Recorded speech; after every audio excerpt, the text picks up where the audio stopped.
Entonces, si se sientan, nos oímos. Bien, durante años he estado persiguiendo la frase "como México no hay dos", y he intentado buscarle explicaciones, y yo creo que ya se la encontré. Me costó, porque soy lento de aprendizaje, pero no tan lento como Peña Nieto, que nomás leyó la Biblia, pero no toda. Y la clave es "como México no hay dos", porque si hubiera dos, estaríamos en el otro, chinga. ¿No? Es transparente. ¿Quién chingados quiere vivir en un país dominado por pillos, rateros, maestros del doble lenguaje, mentirosos profesionales, cínicos, asaltantes, ladrones, botineros, traidores a la patria? Pues es el que nos tocó, pues tampoco hay mucho para escoger. Uno se levanta en las mañanas, mira al espejo y le dice: ¿sabes qué? ¿Qué quieres hacer hoy, güey? Dice el espejo, y mi espejo habla, no sé de ustedes, pero es que las mañanas son raras, pinche doctor Frankenstein ahí, el monstruo. Y el espejo dice: no, pues que a toda madre, ponte a escribir, y de repente dices: ya vas, pero no me dejan estos güeyes. O sea, una tras otra, las ofensivas y las agresiones del gobierno federal contra los mexicanos no me deja sentarme en mi casa, hay que salir a la calle. No es un problema ya ni siquiera de viejas convicciones ideológicas, de visión de la realidad, es un problema de imperativo moral. ¿Te vas a quedar mirando mientras estos tipos destrozan el país? ¿Vas a ser observador de un fenómeno de saqueo de la nación? ¿Sí? ¿Vas a quedarte mirando mientras con todo cinismo van aplicando una tras otra una serie de reformas que resultan absolutamente dañinas para los ciudadanos? Hay que tener cuidado, muchas veces centralizamos el conflicto en la reforma energética. ¿Sí? Esa es la clave. No, compañeros, la batalla es contra las reformas. Y tenemos que unificar todos los que estamos en contra de la reforma para lograr crear una correlación de fuerzas que permita derrotarlos. Si cerramos las miras, si concentramos en uno solo de los conflictos, nos aislamos. La reforma laboral resultó un desastre por la incapacidad de movilización. Pasó como un pinche terremoto. Y hoy, ¿qué nos encontramos hoy con la reforma laboral? Que el artículo 123 se fue a chingar a su madre. ¿Pa' pronto? ¿Sí? Hoy tú vas a buscar empleo en una empresa y vas a encontrar, séptimo día, no, si te van a contratar por 4, por lo tanto no te van a pagar el séptimo. O jornada de 44 horas, no, jornada de lo que les dé su rechingada gana. En otras te van a contratar como colaborador o asociado y vas a participación de ganancias y por lo tanto seguridad social, no, ni madre, eres colaborador, eres asociado. ¿Sí? Desaparecen los derechos adquiridos, uno tras otro los vamos sacando. Séptimo día, adiós muy buenas, trabajas de lunes a jueves, te renuevan el contrato. ¿Sí? Salarios mínimos profesionales no existen, ya han desaparecido por todos lados. ¿Sí? Derechos de antigüedad, ¿cuál? Si no hay creación de trabajo permanente. Es trabajo, pueden hacer contratos de trabajos temporales en continuidad. O sea, el trabajo puede ser el mismo, pero te pueden estar contratando durante años como si no fuera continuidad laboral. Desapareció la antigüedad, desaparecieron por tanto los derechos de jubilación, desaparecieron por tanto los derechos de antigüedad. Frente al despido, nada de 20 días por año y 3 meses de pago, porque no construyes antigüedad. Inventan las pinches outsourcing y las bendicen como una manera de crear lo que llamas patrones sustitutos. Es increíble, tú llegas a trabajar a un lugar y la empresa que te está dando el trabajo no te contrata. Te mandan un pinche changarrito a cuadra y media, donde hay una secretaria semianalfabeta con una mesa que le falta una pinche pata y que se ladea, ¿no? Que tiene una empresa que se llama Patito Producciones, SADCB, que te contrata. Cuando quieres reclamar a la empresa que no se están cumpliendo condiciones de trabajo, te dicen: no, usted no trabaja para mí, usted trabaja para Patito, a la que yo subcontrato. Y así está todo. Vean los aeropuertos, los trabajadores de limpieza, ni uno forma parte del aeropuerto. Las oficinas, el gobierno del Distrito Federal tiene subcontratas por todos lados. ¿Sí? Desaparecen por tanto los derechos. El día en que vienes a reclamar, la secretaria medio analfabeta se llevó la pinche silla de la mesa de 3 patas y ya no hay a quien preguntarle qué es lo que está pasando. la destrucción de los derechos laborales, la desaparición en la práctica del artículo 123.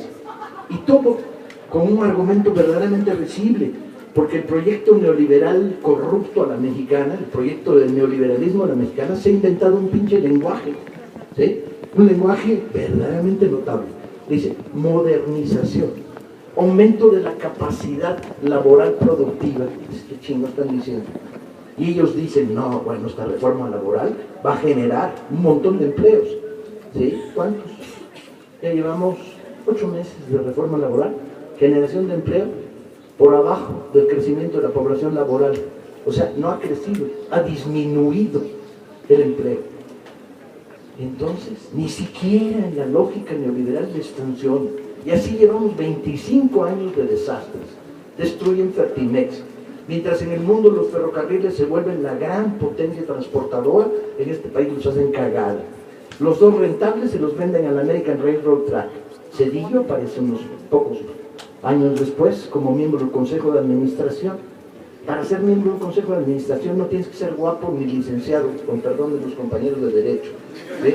Tienes que ser accionista. ¿De dónde chingados este güey sacó las acciones? ¿Sí? Hay una carencia de población en las Islas Marías que tendríamos que resolver rápidamente, ¿no? Y repoblar de tiburones alrededor, ¿no? Hay un chingo de tierra limpia alrededor del Cerro de las Campanas para fusilar a los traidores. ¿Cómo es posible que un presidente de la República sea miembro de 2 consejos de administración de transnacionales? La otra es la Procter & Gamble, a la cual, qué casualidad, se le dieron derechos de agua gratis por 10 años. ¿Ustedes pagan agua? Sí, todos los que aquí estamos pagamos agua. La Procter no paga, 10 años sin agua gratis. Destruyeron Mexicana para consolidar el monopolio de Aeroméxico. Pilotos que les había tomado 30 años calificarse, técnicos de alto nivel de calificación, a chingar a su madre, ¿no? A buscar empleo en aerolíneas de Kuwait, si lo encontraste, ¿sí? ¿Qué lograron? Que bajaran los boletos de avión, se volvieran más baratos el transporte aéreo en México. No, se ha duplicado, ¿sí? El costo. Destruyen toda la red de la industria siderúrgica, pero además tenemos que pagar porque la normalicen, y aparece otra de las famosas palabras claves del proyecto neoliberal, ¿no? Rescate, ¿sí? Rescate, ¿qué rescatamos? Nacionalizan las supercarreteras, las privatizan. Los huevones burgueses que llegan ahí, porque además en México tenemos un chingo de burgueses huevones, ¿no? Y no necesariamente panzones para que haga ritmo. Cometen un desastre, las supercarreteras tienen que entrar a rescatarlas. Rescatarlas significa recomprarlas con dinero de todos nosotros. ¿Sí? Rescatar, sanear una empresa. Para vender una empresa siderúrgica, tienen que pagar despidos, trabajadores nuevos, cerrar contratos, modernizar la planta, luego la venden. ¿Sí? Al final, aúlla el proyecto neoliberal desde la Secretaría de Hacienda y el gobierno, gran éxito. Sacamos un montón de millones por esta empresa siderúrgica. Si era rentable, ¿para qué la vendieron? Si daba todos los años ganancias, ¿para qué la vendieron? Para fabricar millonarios. Todo el proyecto neoliberal de estos últimos 25 años ha sido una fábrica de millonarios. No en balde hemos pasado de tener a uno en la lista de Forbes a tener 70 en la última, incluido el Chapo, ¿no? Ese por lo menos ha hecho méritos como narcotraficante, porque los demás nomás han agarrado el botín, ¿sí? Sin ánimo. Los periodistas están por aquí que no andan diciendo luego que yo dije que el Chapo había hecho méritos, fue un desliz. Hemos fabricado multimillonarios y en estos momentos 70 personas en México tienen la misma cantidad de dinero que 70 millones. ¿Cómo es posible? ¿Cómo es posible este grado de degradación? Un país en el que sigue habiendo hambrunas y muertos por hambre, como los que hubo el año antepasado en la Tarahumara. Cuando además los depósitos de comida del plan de acción que tienen para la hambruna en la sierra estaban repletos, nomás que no los distribuían, porque ahí había negocio. Todo está teñido de corrupción, podredumbre, negocios turbios. Y cuando nos envían el paquete de las reformas es verdaderamente notable. Por todos lados, la ley de telecomunicación, pues consolidar lo que hoy existe y darles más espacio a las empresas monopólicas que hoy lo tienen, que pagan a su vez los privilegios, construyendo una de las informaciones más pobres, más tristes y más faltas de contenido que tiene el planeta, ¿sí? Del cual los mexicanos somos sujetos de bombardeo sistemático. La última reforma hacendaria que acaban de lanzar.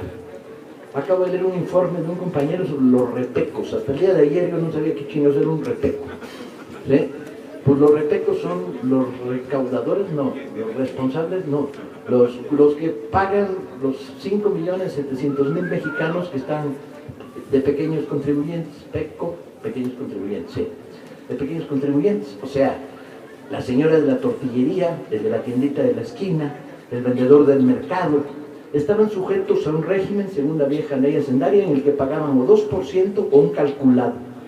Con la nueva reforma hacendaria, a chingar su madre. Estos 7 millones o 5 millones, 6 millones de mexicanos pasan a pagar 32%. O sea, que díganle a su mamá que tiene una papelería, que se la quieren chingar, ¿sí? Díganselo, explíquenle lo que es la ley hacendaria. Díganle a los que hoy están fuera del régimen hacendario que la intención es crear una nueva violencia fiscal para meter dentro del ISR a todos los que están en estos márgenes. El dueño de una pequeña arrocera, el tortero, los de las hamburguesas sin H y con N, que por cierto tengo una leve discrepancia con el profesor, son las mejores hamburguesas, no hay ninguna pinche duda.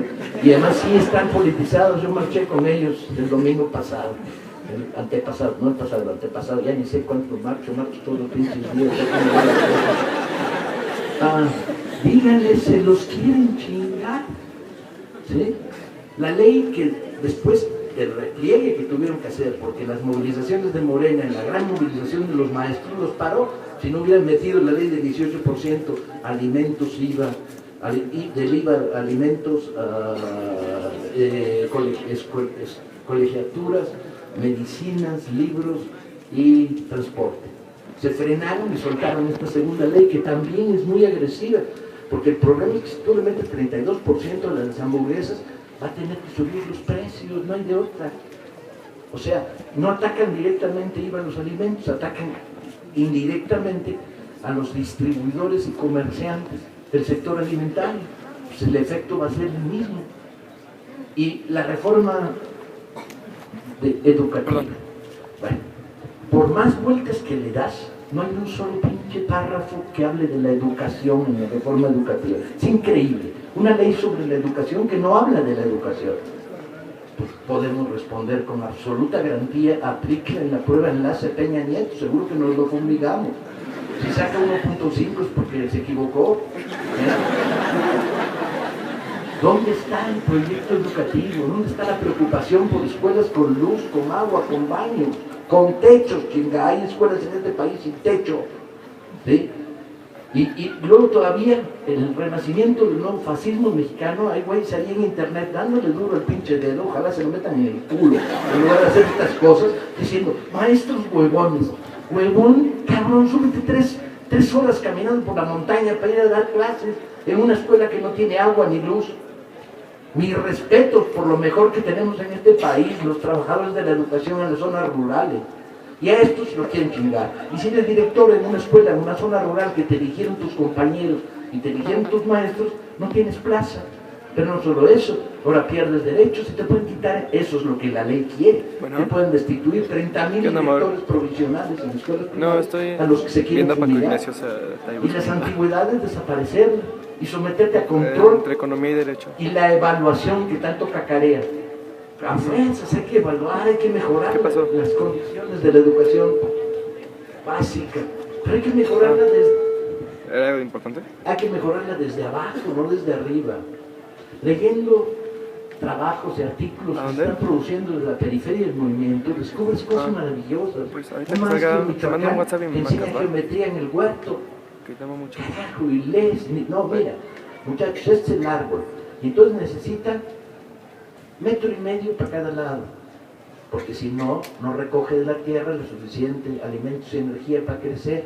Entonces, alrededor de esto hay un círculo, esto se llama círculo, y esta distancia se llama radio. Y este güey enseñando geometría, hablando del huerto enfrente. A ese lo quieren evaluar para que enseñe geometría conceptual. No mames. Quiere aplicar la misma evaluación un maestro urbano del centro de las colonias ricas en Monterrey que un maestro en la Sierra de Guerrero. No mames. De veras hay una intención de mejorar la calidad de la educación, que manden a chingar a su madre los 25,000 aviadores que hoy hay en el CENTE, todos ellos trabajando para el grupo del Baster, a la que se fumigaron a ella, pero dejaron vivo todo su aparato, trabajando para el PANAL y cobrando de nuestro dinero, compañeros. Estamos pagando 20,000 aviadores que no trabajan en el sindicato, inspectores de zona que no inspeccionan, maestros con permisos permanentes. Incluso, según las cuentas que han aparecido, han mostrado, la directora de una guardería que no tiene ni niños ni edificio y que cobra su salario para ser operadora del PANAL, ese partido que se proclama mexicano y que es una excrescencia, un brote de mierda surgido del sindicalismo corporativista del Baster. Quieren modernizar la educación, se fumiguen todo este aparato inútil. No, quieren crear más burocracia. La reacción de los maestros es proporcional a la ofensa, al no reconocer su calidad como egresados de normales. Quieren acabar con las normales rurales. Les molesta que haya comunidades campesinas que sean las que produzcan las propuestas para el ingreso de las normales, por tradición de usos y costumbres. En una comunidad campesina eligen al joven más talentoso y le dicen tú a la normal rural para que regreses a la comunidad como maestro. ¿Eso les parece ofensivo? No, quieren darle alimento a las normales patito, propiedad del Baster, que han surgido como champiñones a los últimos 30 años. Y esa es la reforma educativa. Y la reforma energética, bueno, es para tirarse de risa. Si es rentable el petróleo, ¿por qué lo quieren entregar a las transnacionales? ¿Alguien me puede explicar cómo la Tabasco Oil Company surgió hace 2 meses en este país? Porque tenemos una nueva compañía petrolera registrada ya. La Tabasco Oil Company, chingón. ¿Sí? ¿Y quién es el dueño de esta empresa que no hace nada? Porque nomás existe en el papel. El grupo Carso, o sea, Slim. ¿Y qué está haciendo? Tiene operadores en Washington negociando con la Chevron, con la Exxon, ¿sí? Los nuevos negocios petroleros.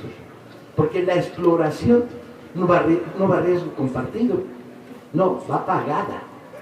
Y te pagan por explorar, y si no encuentras, pagan de todas maneras. Y los contratos compartidos, pues son contratos de reparto del botín entre empresas patito mexicanas, de todo este sector corrupto que hemos alimentado durante años, junto con las transnacionales.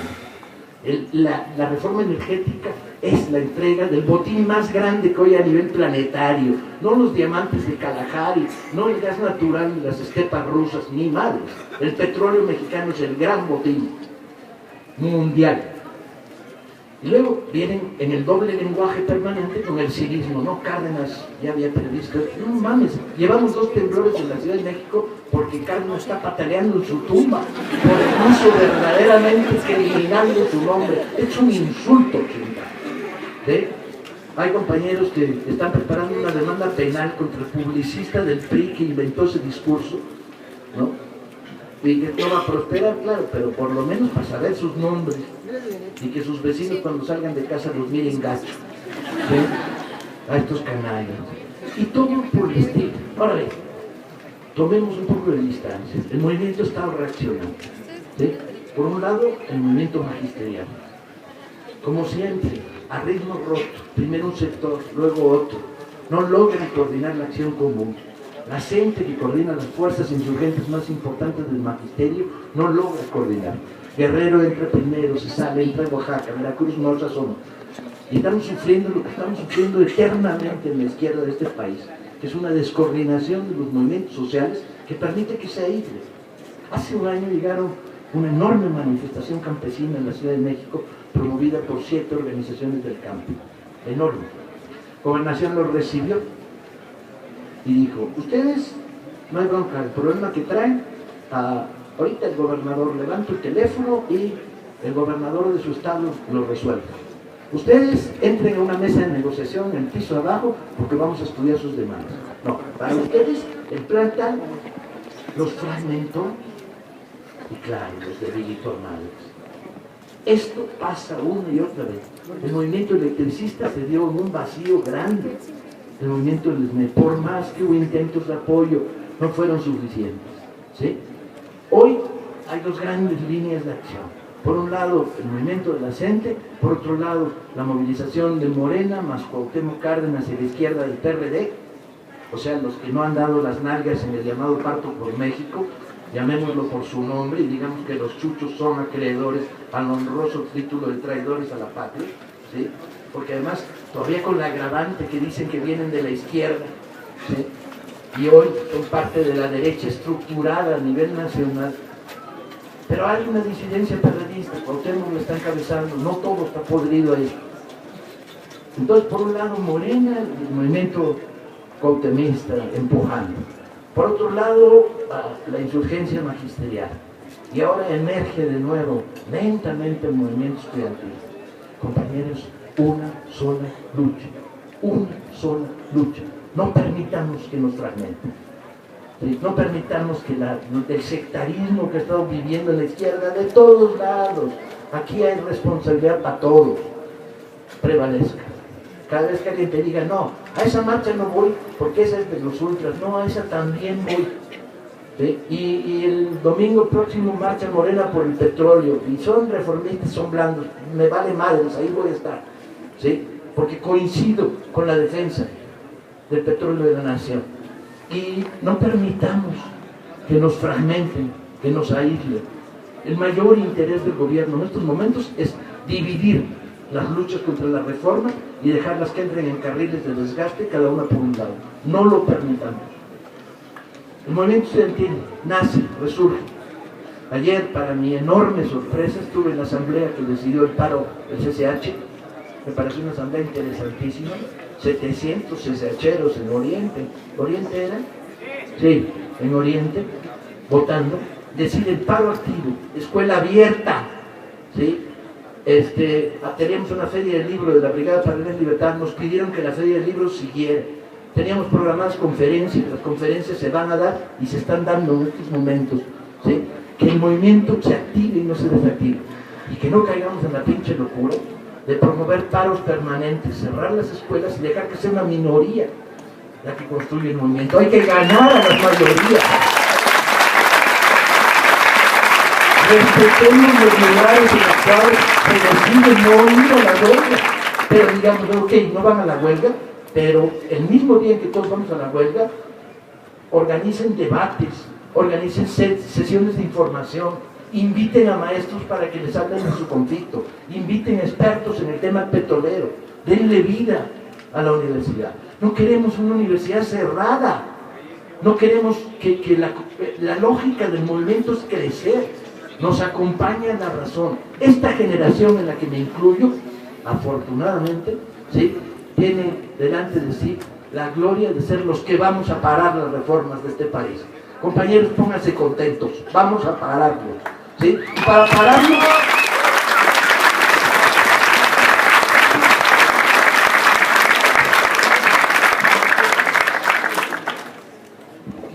hay que unirnos, hay que crear una correlación de esfuerzos a escala nacional. ¿Sí? En Tula marcharon juntos ex 132 petroleros, electricistas, las gentes de Morena y hasta grupos del PT y del PRD. ¿Sí? Ahí está el pinche ejemplo. Por abajo y por arriba, unidad por lo que nos separa ahora, que no hay bronca.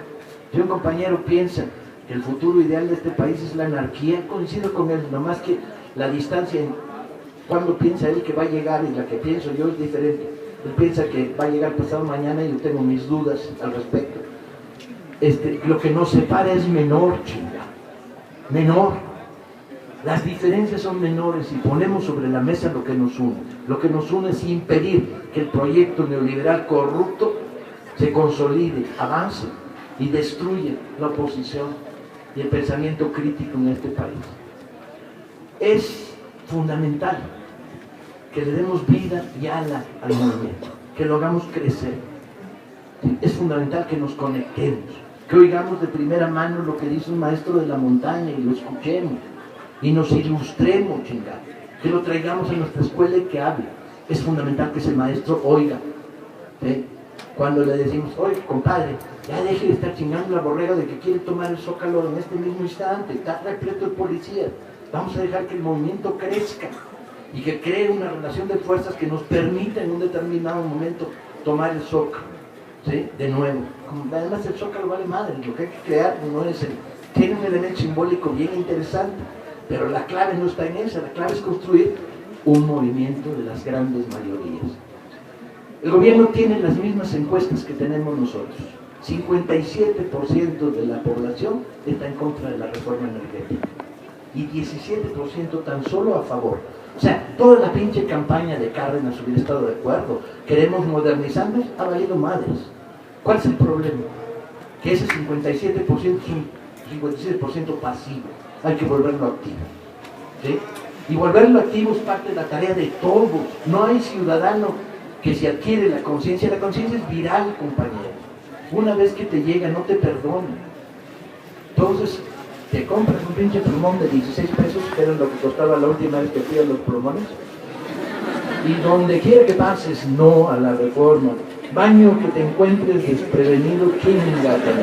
Baño de banco, atácalo. No necesitamos volantes. El gran movimiento genera su propia propaganda. El sentido común la desarrolla, la hace crecer. No necesitamos carteles manufacturados. Esa es la vieja izquierda, la que hace el cartel y quiere a alguien que lo cargue. La nueva izquierda produce desde abajo sus pensamientos, sus carteles, ¿sí? Cada uno de nosotros tiene una opinión, ponla en una cartulina y hazla tuya, ¿sí? Empecemos a generar un movimiento vivo, crítico y democrático. Ándale. Porque aquel no entienda que la transformación profunda de este país pasa por la democracia, va por él. Aquel que piensa que si somos 25 podemos cerrar una escuela, está jodido del cerebro. Porque cerrar las escuelas lo hacen los granaderos mejor que tú, ¿sí? Hay que ganar a las mayorías y no aislarlas. Hay que abrir los salones, practicar, discutir.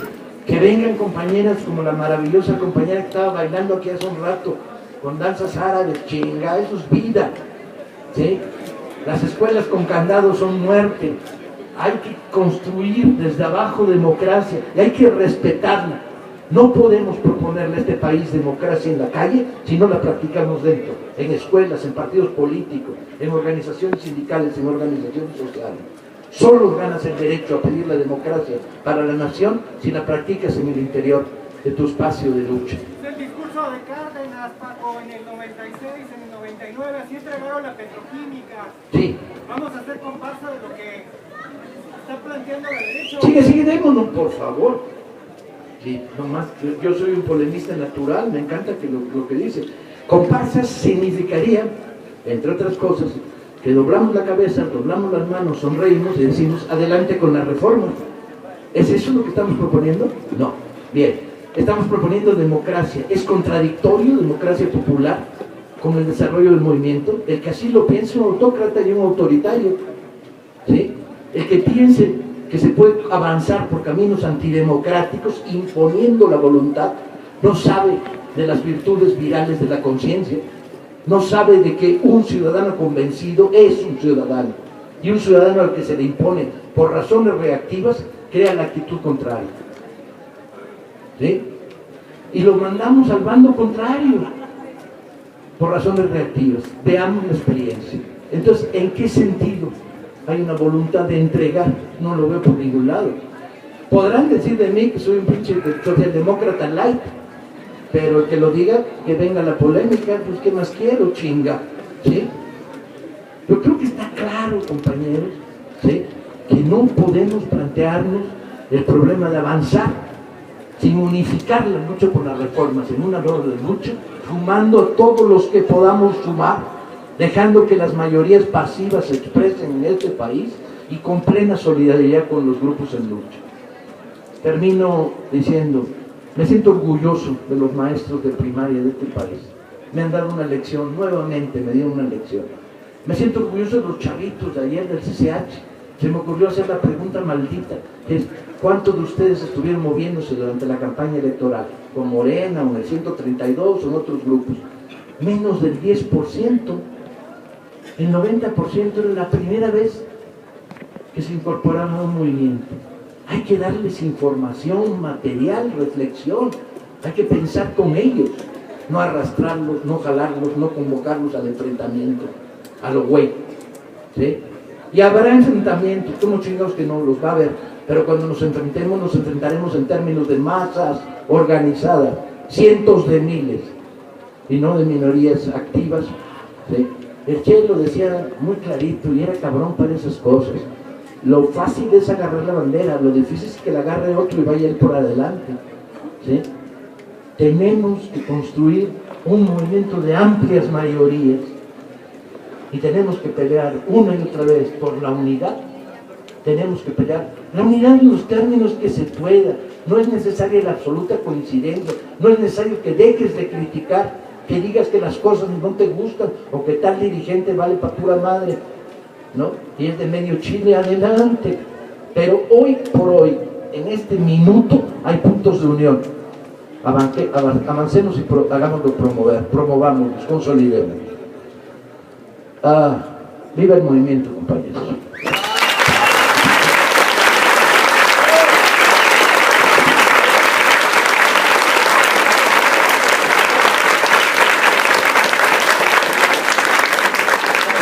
Bueno, agradecemos mucho a Paco Ignacio Taibo II por su exposición que nos hizo.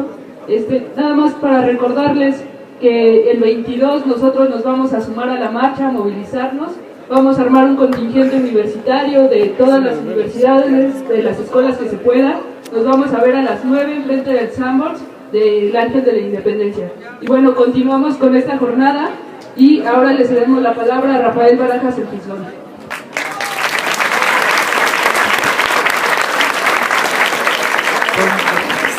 Muchas gracias, les agradezco la invitación, es un gusto estar aquí con ustedes. Si me permiten, voy a hacer una encuesta muy breve.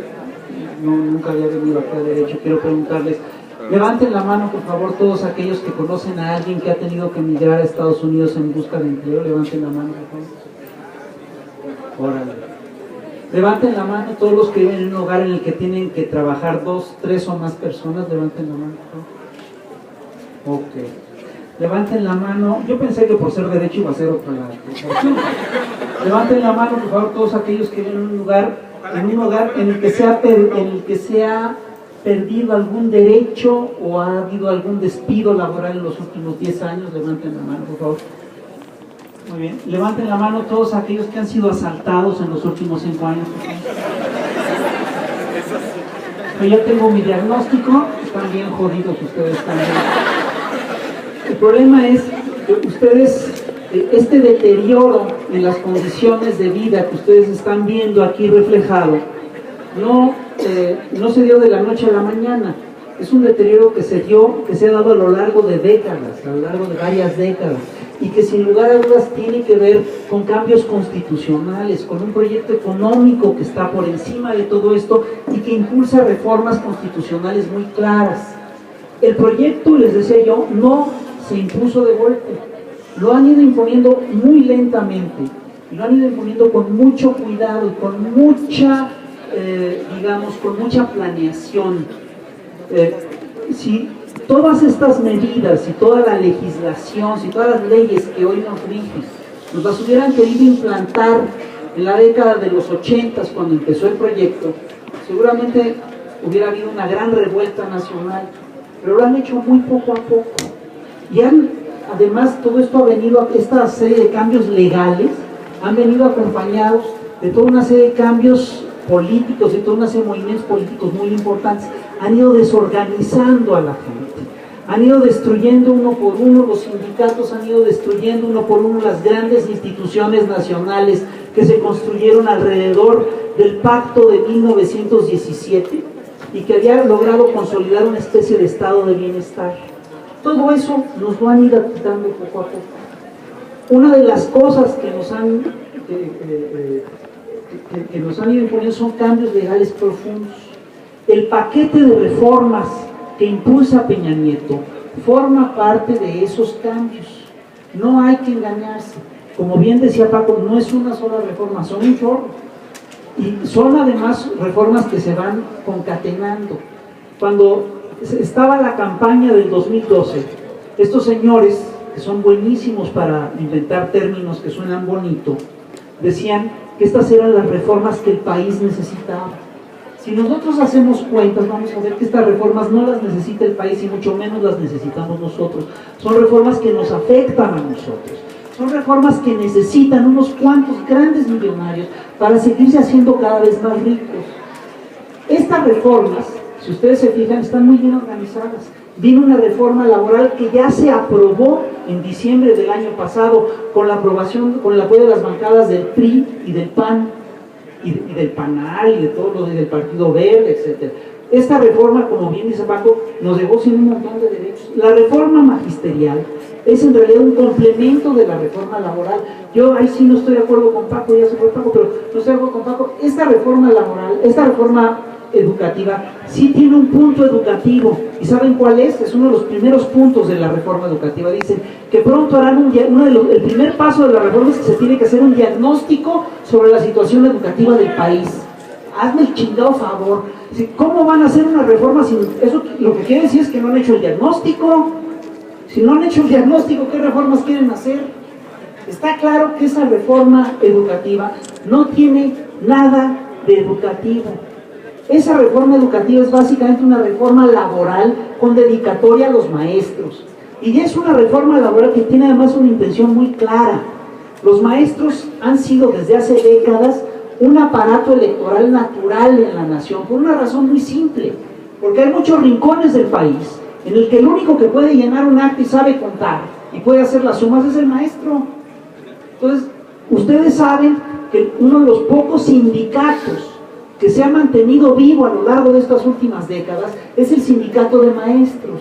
Y se mantuvo vivo porque hicieron de ese sindicato, que es un sindicato educativo de gremio, lo convirtieron en un aparato electoral. Eso lo sabemos. Una parte importantísima del dinero que gasta el país en materia educativa se va a pagar los aparatos electorales del Bester Gordillo. Así fue. Y eso es lo que está en litigio en este pleito. Lo que está en litigio con esta reforma es que el gobierno quiere efectivamente controlar las plazas y controlar, por lo tanto, el aparato educativo. Ese es el aparato electoral del magisterio. Eso es lo que está en juego. Eso no tiene nada de educativo. Que no nos engañen los comerciales que dicen la educación es lo más importante para México y cómo se oponen los maestros a esta reforma. Quien te lo dice son el gobierno y los grandes medios de difusión, que son los principales responsables del atraso educativo del país, hombre. ¿Quién ha detenido el avance educativo del país? Ha sido el gobierno. Si tú revisas por qué México está en el último país en la OCDE, en las evaluaciones de la OCDE, es porque también es el país que menos gasta en educación y porque una parte importante del dinero de la educación se va a otros rubros, no se va a educación. Y claro, viene también la reforma petrolera y la reforma hacendaria. Yo sí me voy a detener un poco más sobre la reforma petrolera, la reforma energética. Esa es la joya de la corona.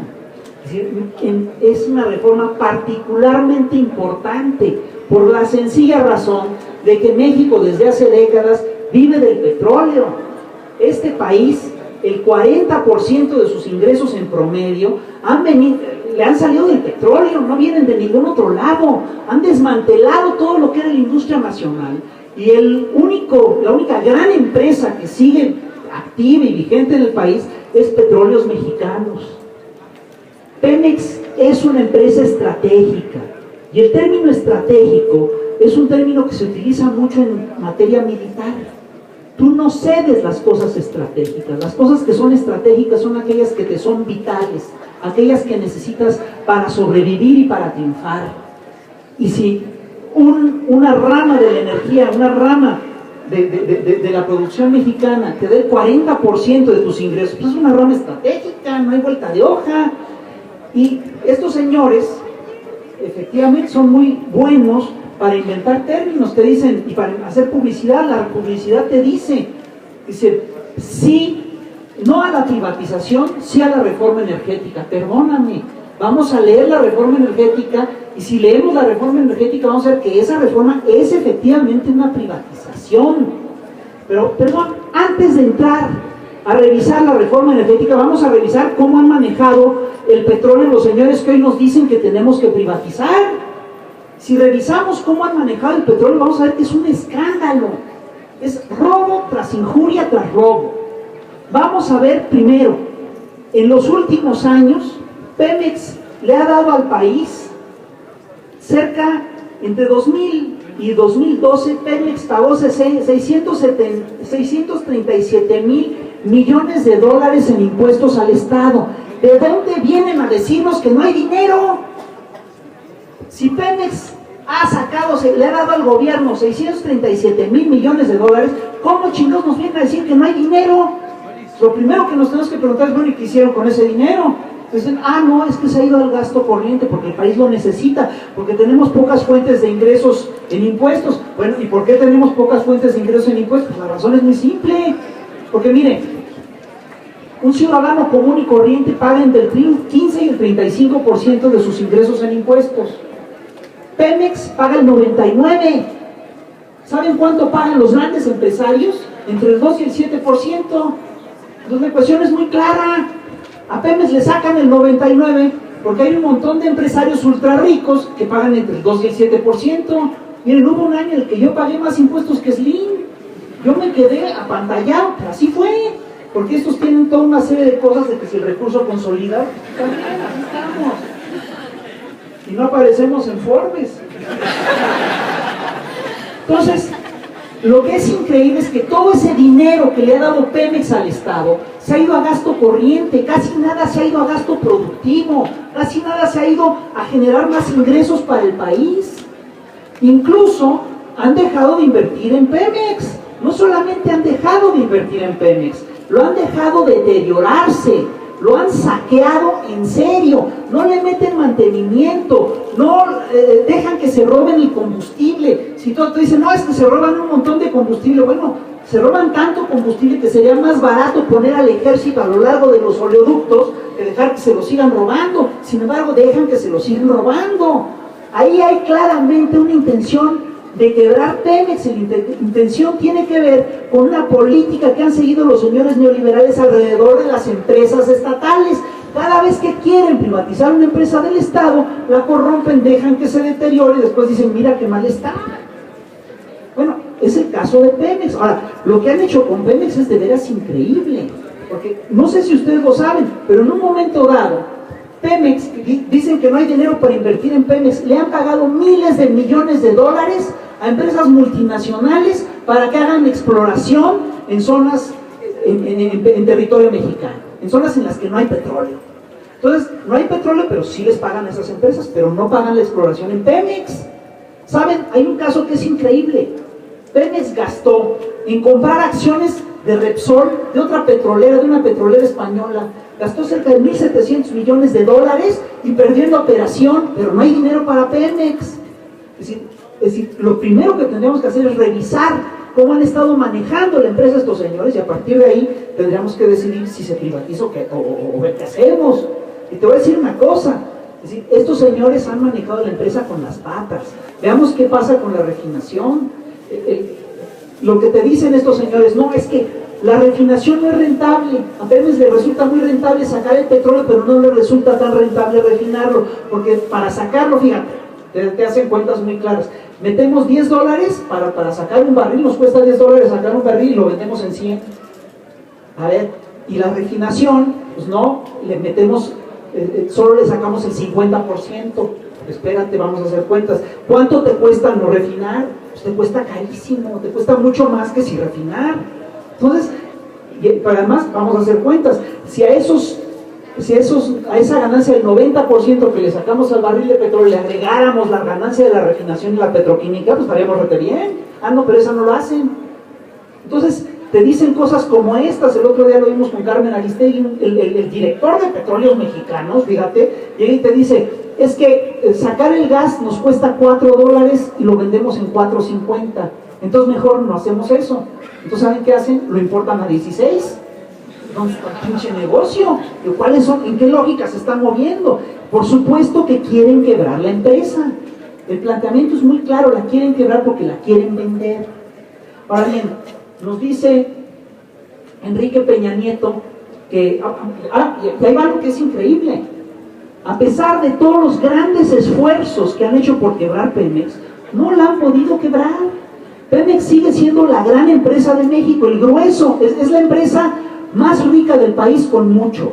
Todas las grandes empresas, las de Carlos Slim, las de Roberto Hernández, FEMSA, todas esas empresas juntas no ganan lo que gana Pemex. Esas empresas juntas llegan, apenas rebasan los 50 y tantos mil millones de dólares de ganancias anuales. Pemex gana más de 75 mil millones de dólares al año. Y para que vean ustedes cómo han ido quebrando Pemex, en tiempos de López Portillo, por cada peso que Pemex pagaba de impuestos, Pemex recibía un peso de subsidio.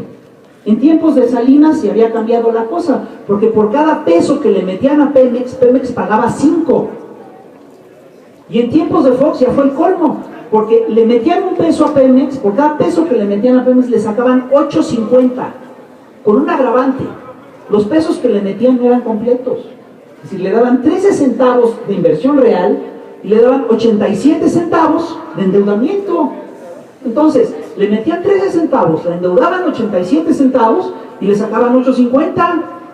Bueno, aún así, Pemex sigue siendo la gran empresa del país. No solamente es la gran empresa de México, es la segunda de América Latina. Es la número 13 de todo el continente americano, incluyendo los Estados Unidos. Es la número 43 del mundo. ¿Y saben por qué no pueden quebrar Pemex? Porque el petróleo es el gran negocio.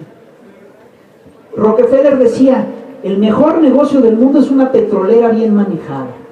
Y el segundo mejor negocio del mundo es una petrolera mal manejada.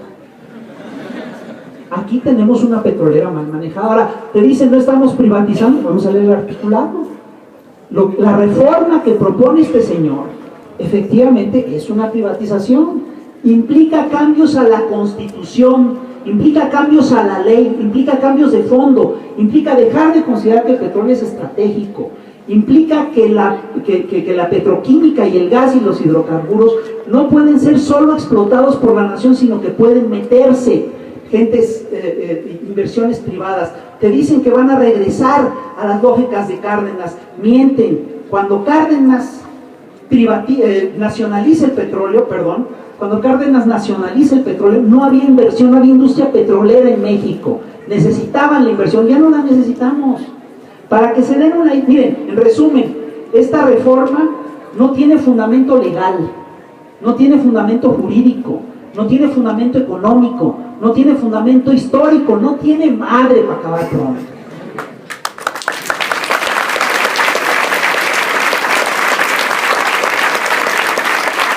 Simplemente les voy a hacer un cálculo de cuánto vamos a perder con esta reforma que plantea Peña Nieto. Porque ellos lo plantean, el planteamiento es complejo. Nosotros tenemos que decir, es que no van a, dicen, no privatizamos el petróleo, no privatizamos Pemex. No, a Pemex posiblemente no la toquen, la van a dejar morir, como hicieron con Comisión Federal de Electricidad. Es posible que efectivamente el petróleo siga siendo formalmente patrimonio de los mexicanos, pero les voy a decir cuánto nos va a costar esta fregadera. Es muy claro. Hay un ejemplo que es muy claro, que es el ejemplo del Pozo de Cantarell, la reserva de Cantarell. La reserva de Cantarell es una de las reservas históricas del petróleo a nivel mundial. Es una de las grandes reservas petroleras que se han descubierto. Esa reserva, para explotarla, ¿saben cuánto gastó México? ¿Cuál fue la inversión inicial para explotar Cantarell? Fue 5 millones de dólares, no más. No más, son solo 5 millones de dólares. ¿Saben cuánto le ha dado Cantarell a México? Le ha dado, tan solo entre 2004 y 2008, el petróleo extraído en Cantarell le dio al país ganancias por 170,000 millones de dólares. Invertimos 5 y sacamos 170. El plan, ¿saben cuál es? Que los gringos inviertan 5 y que les demos la mitad. Tú dime si es negocio. Para nosotros no, para los gringos sí. Y las consecuencias de este plan son muy claras. Las consecuencias son, primero, México va a perder para siempre el control de su sector energético. Y el sector energético va a dejar de ser para siempre la palanca de desarrollo del país. Porque si tú compartes los yacimientos con una empresa que lo que busca es ganancia, ellos van a buscar la ganancia lo más rápido posible y se van a vaciar los pozos lo antes posible y nos van a dejar con nada. Los contratos riesgo en resumen son eso. Los contratos son para los extranjeros, los riesgos son para los mexicanos. El segundo punto que es grueso en este proyecto es que al compartir las ganancias petroleras, al entregar parte de las ganancias petroleras, el gobierno va a tener un faltante. Y es un faltante importante porque se trata del 35%, entre 35 y 45% de los ingresos de la nación. ¿Y cómo vamos a llenar ese faltante? ¿Cómo lo va a llenar el gobierno? Pues ya encontró cómo, con su reforma hacendaria. Entonces nos va a pasar el costo de lo que ellos van a vender por fuera. Esto implica que va a crecer el desempleo, va a decrecer la inversión pública y vamos a ser cada vez más pobres y más dependientes. Va a crecer la dependencia tecnológica, va a crecer la dependencia bancaria, vamos a perder el dominio directo de la nación sobre nuestros recursos naturales y, por supuesto, contra lo que Peña Nieto promete, el precio del petróleo, de la gasolina no va a bajar, va a subir.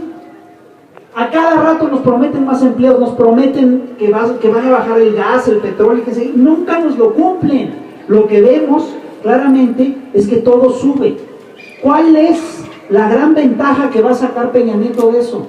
Viene en uno de los párrafos de la reforma energética.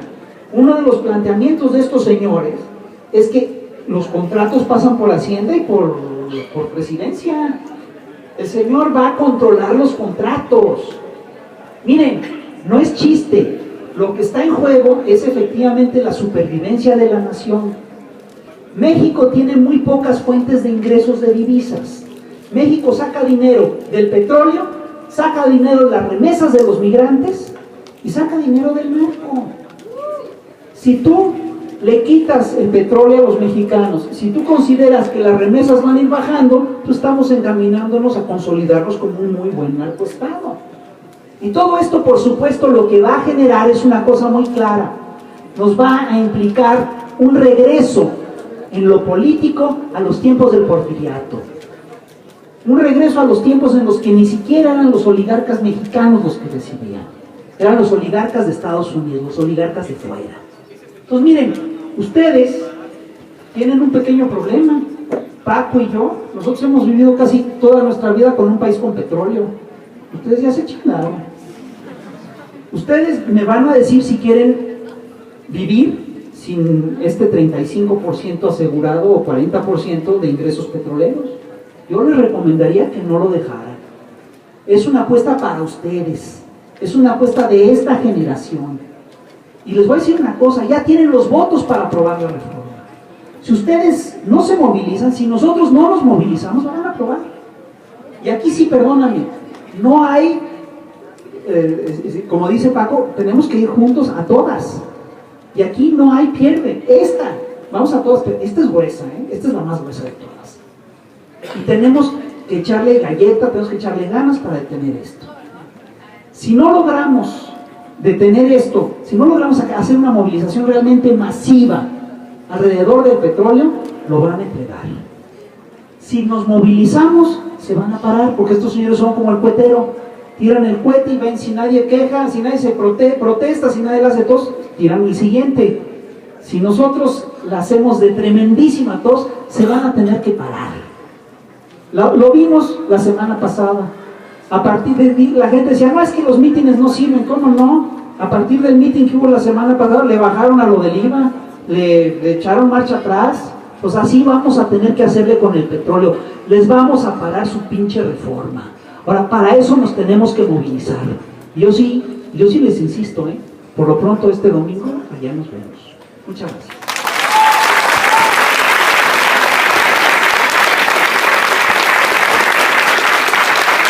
Compañeros, les recordamos que estamos invitando a armar un contingente universitario el domingo. Vamos a vernos a las 9 de la mañana en el Sanborns del Ángel de la Independencia para marchar hasta el Zócalo. Y bueno, vamos a abrir una pequeña ronda de preguntas. Bueno, Paco, ¿quiere decir algo?